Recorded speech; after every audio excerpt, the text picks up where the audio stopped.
So today I made this beautiful apricot compote, which only has 1.4 carbs per tablespoon.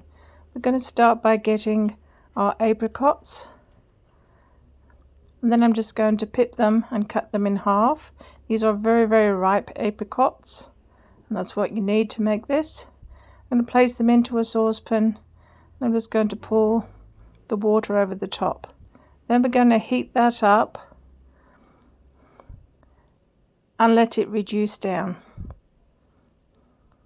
So I'm just going to get a plastic spoon, and I'm going to continue just to stab at that fruit whilst it's heating up, and you can see straight away that the liquid is starting to come out of the fruit and the fruit is starting to soften.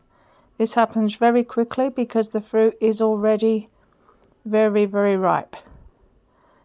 So we're just going to continue to stir that as it's heating up. I've got this on a medium heat, and I'm going to continue to stir it. You don't want that fruit to catch on the bottom of the pan, and we're just going to keep stirring it up like this.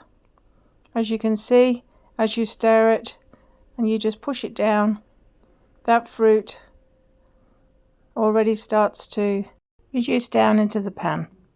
So we're going to continue to stir it and push it down until it looks like this.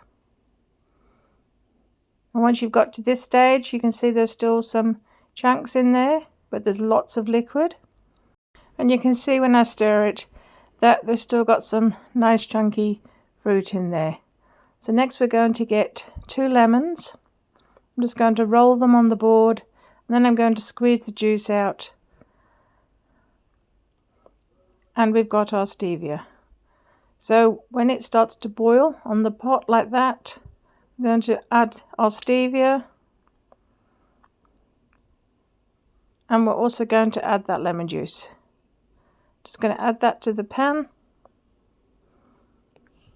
and then I'm just going to use a whisk, and I'm going to mix that all through that fruit. Make sure that it's all incorporated into that fruit. And on a little low heat, you can see it starts to thicken up when you're stirring it. And it starts to bubble again. That's when you know that it's ready. So this has just started bubbling. I'm going to give it a quick stir, remove it from the cooktop, and that's it. She's ready to pour into the jars. So I've got these jam jars that I use. I'm just going to pour that liquid into the jar. I'm actually going to get 2 jars with this amount. I'm going to put the lids on and I let them cool down, and then I'm going to pop them in the fridge. Now these will last about 4 weeks in the fridge. Now I have this on top of a low carb yogurt or low carb bread. So 1 tablespoon is 1.4 carbs.